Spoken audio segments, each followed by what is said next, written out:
Hello friends, welcome to my channel AZ education.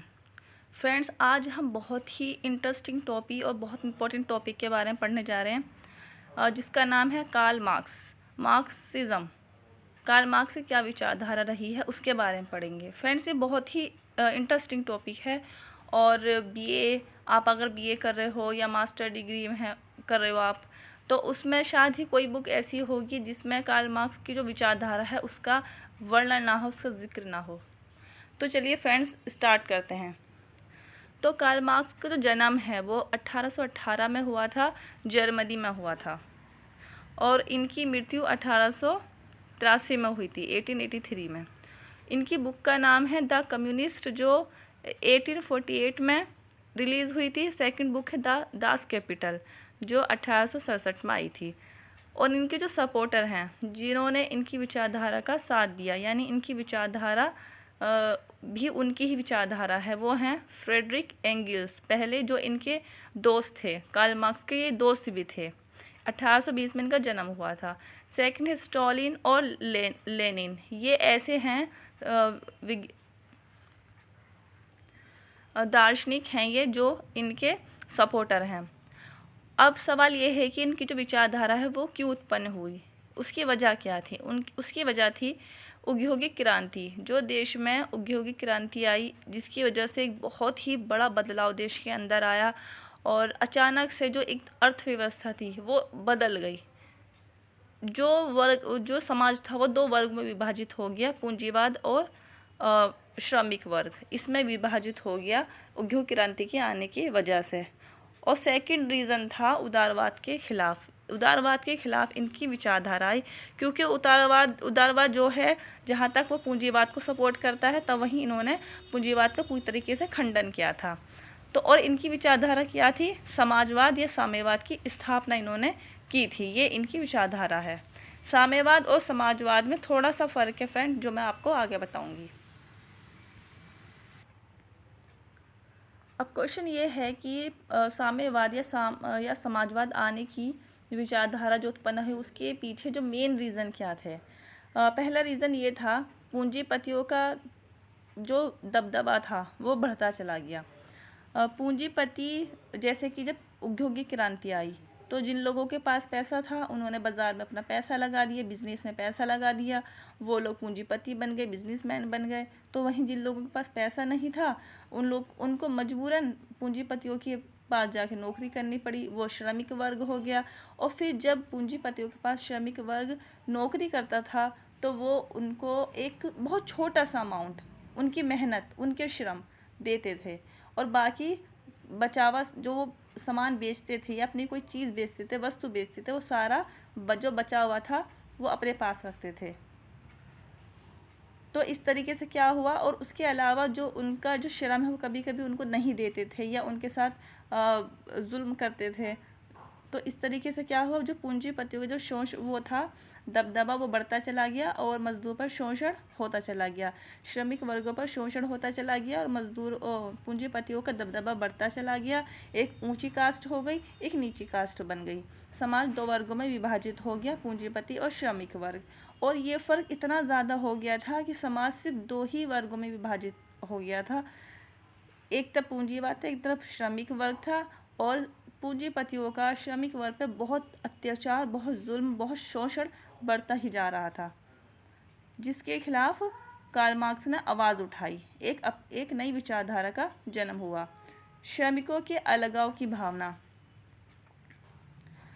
जब पूंजीपतियों का श्रमिकों पर शोषण बढ़ता गया, तो क्या हुआ, जो श्रमिक थे वो सिर्फ मेहनत करते थे, उसके बदले में उन्हें जो श्रम मिलता था उससे वो अपने बच्चों का पेट पालते थे। इसके अलावा वो कोई भौतिक ज़रूरत पूरी नहीं कर पाते थे, कोई अपनी आवश्यकता, कोई ख्वाहिश अपनी पूरी नहीं कर पाते थे, जिससे उनके अंदर अलगाव की भावना पैदा हो गई। यानी कि वो जो बनाते थे, जो काम करते थे, वो उसको बनाते तो थे, काम तो करते थे, चीज़ों को बनाने में, मेहनत करने में वो पूरा वक्त देते थे, लेकिन उसमें उनको जो अलगाव पैदा होने लगा। यानी उस चीज़ को बनाने में उन्हें कोई इंटरेस्ट नहीं था, सिर्फ वो एक मेहनत के, एक मजदूर के लिए उसको चीज़ को बनाते थे। सेकंड चीज़ ये कि जो श्रमिक थे वो एक दूसरे के प्रति अलगाव की भावना पैदा हो गई। यानी एक श्रमिक सिर्फ अपने काम से ही मतलब रखता था, दूसरे के काम से या दूसरे के जीवन से उसे कोई मतलब नहीं था। जिस तरह दोस्ती हम लोग करते हैं, एक दूसरे के पास बैठते हैं, उठते हैं, दोस्तों के पास रहते हैं, तो श्रमिक एक दूसरे से दोस्ती रखने में कोई बिलीव नहीं रखते थे।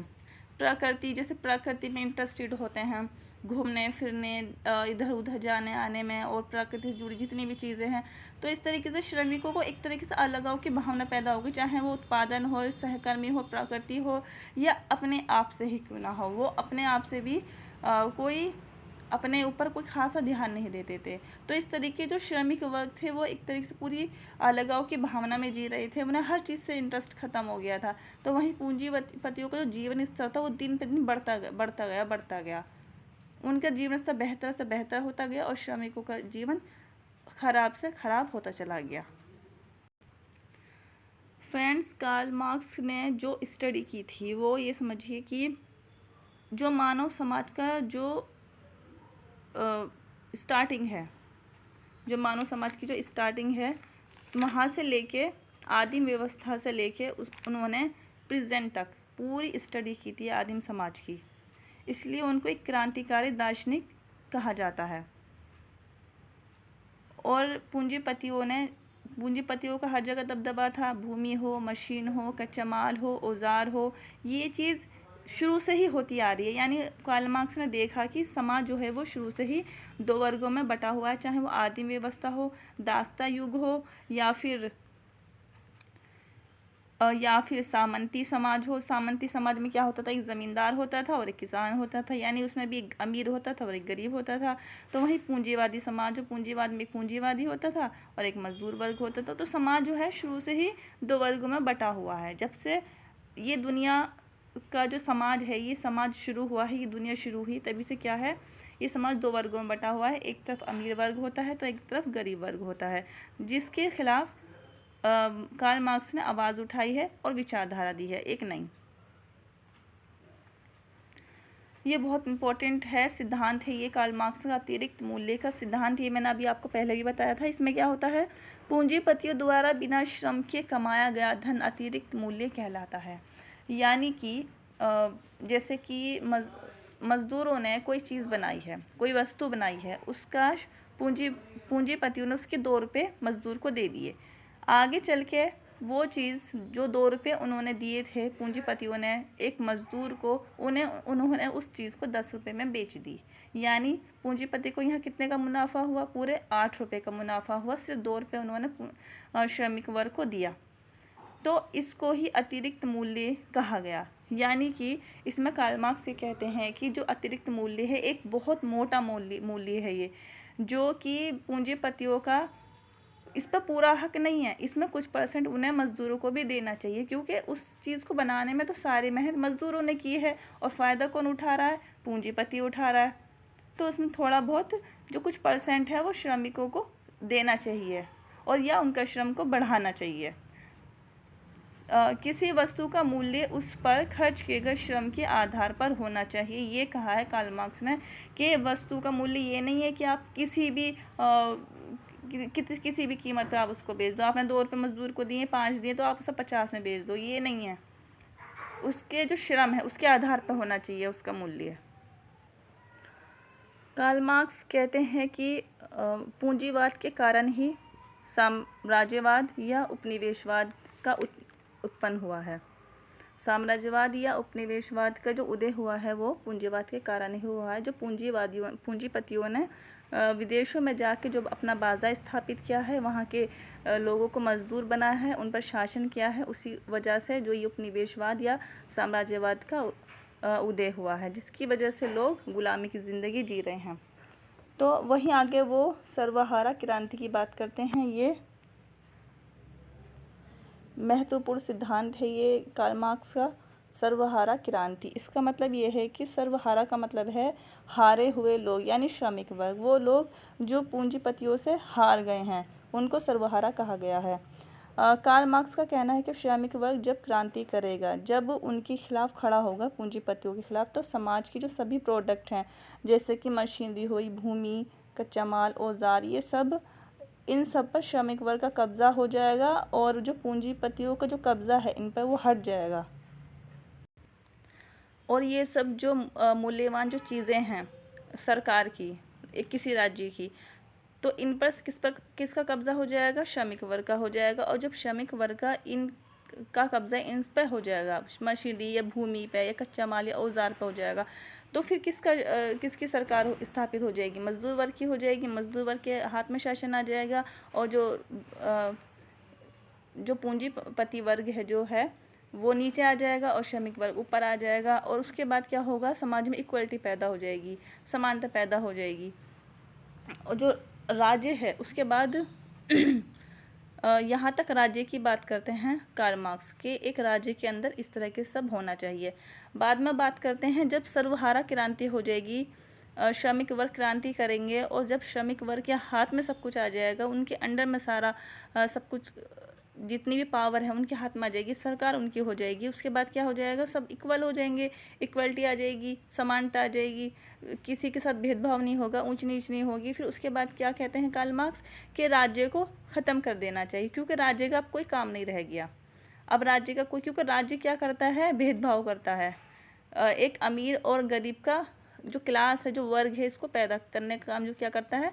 राज्य करता है। राज्य ही क्या कहते हैं, अमीर को और अमीर बनाता है, गरीब को और गरीब बनाता है और अमीर का हर चीज़ में साथ देता है, जिसकी वजह से मजदूर वर्ग या श्रमिक वर्ग पर शोषण जो है वो बढ़ता चला जाता है। इसलिए उन्होंने, कार्ल मार्क्स ने, राज्य को ख़त्म करने की बात कही है। यानी जो समाजवाद था अब यहाँ पे साम्यवाद बन गया है। जब राज्य ख़त्म हो जाएगा तो साम्यवाद बन जाएगा। जिस विचारधारा में समाज है, राज्य है वो समाजवाद है, समाजवाद। तो जिस विचारधारा में राज्य नहीं है, राज्य खत्म हो गया है, ये अब साम्यवाद है। सिर्फ साम्यवाद और समाजवाद में यही फ़र्क है। समाजवाद में राज्य है और साम्यवाद में राज्य नहीं है। राज्य पर इनकी सरकार चलेगी, जो श्रमिक वर्ग है उनका जो शासन स्थापित हो जाएगा। और जब वर्ग ही नहीं रहेंगे तो राज्य भी ख़त्म हो जाएंगे। यानी जाहिर सी बात है, जो राज्य है वही वर्ग को बढ़ावा देता है। जब वर्ग ही नहीं रहेंगे तो राज्य भी ख़त्म हो जाएगा और साम्यवाद आ जाएगा और एक बिना राज्य का समाज होगा, बिना राज्य का एक सोसाइटी बन जाएगी। यही कहते हैं कार्ल मार्क्स। अब फ्रेंड्स, अब बात करते हैं आलोचनाएं की। ऐसा कोई विचारधारा नहीं है जिसकी आलोचना ना हो, क्योंकि जब आलोचना होती है तभी एक नई विचारधारा, एक दूसरी नई विचारधारा का जन्म होता है। तो यहाँ पर कई विद्वानों ने अपनी अपनी आलोचनाएं की हैं। मैकइवर के अनुसार राज्य को बनाने का मुख्य कारण न्याय है। राज्य न्याय के लिए बनाए जाते हैं, ना कि शोषण के लिए। ये कहते हैं कि राज्य शोषण के लिए नहीं बनाए जाते। जो कार्ल मार्क्स ये समझते हैं कि राज्य से शोषण बढ़ता है, तो ऐसा बिल्कुल भी नहीं है। राज्य तो इंसाफ के लिए बनाए जाते हैं। जब समाज में कोई गतिविधि होती है, कोई भ्रष्टाचार पैदा होता है, तो उसको दूर करने के लिए राज्य बनाए जाते हैं, ताकि वो न्याय समानता का काम कर सकें। तो वहीं अरस्तु, प्लेटो ने भी इसका खंडन किया है। प्लेटो के अनुसार अगर राज्य नहीं होगा तो वहाँ पर अनार्किज्म यानी अराजकता फैल जाएगी। यानी जब राज्य नहीं होगा तो क्या होगा? कोई अपनी मर्ज़ी से कोई कुछ काम कर रहा है, कोई किसी बाज़ार में काम कर रहा है, कोई किसी को मार रहा है, पीट रहा है, शोषण कर रहा है, क्योंकि इंसाफ करने वाला तो फिर कोई होगा नहीं। जब इंसाफ करने वाला नहीं होगा, जिसके दिल में जो आएगा वो करेगा। कोई क्या कहते हैं, हम किसी बाज़ार का हिस्सा है तो कोई किसी को मना कर रहा है कि इस बाज़ार में काम मत करो, तो एक दूसरे के खिलाफ अराजकता फैल जाएगी। जिसके दिल में जो आएगा वो करेगा, कोई नियंत्रण नहीं रहेगा लोगों के ऊपर। और ये वाकई में देखा जाए तो बात ठीक भी है। राज्य लोगों पे नियंत्रण रखता है। ऊंच नीच जो है समाज में, कहीं ना कहीं शोषण तो कहीं ना कहीं बढ़ता है, लेकिन उस शोषण को ख़त्म करने का काम भी राज्य ही करता है। तो ये थी अब तक की कार्ल मार्क्स पर ये बनी मेरी वीडियो, जो मैंने आपको एक इजी लैंग्वेज में समझाने की कोशिश की है। उम्मीद है कि फ्रेंड्स आपको समझ में आई होगी। Thank you.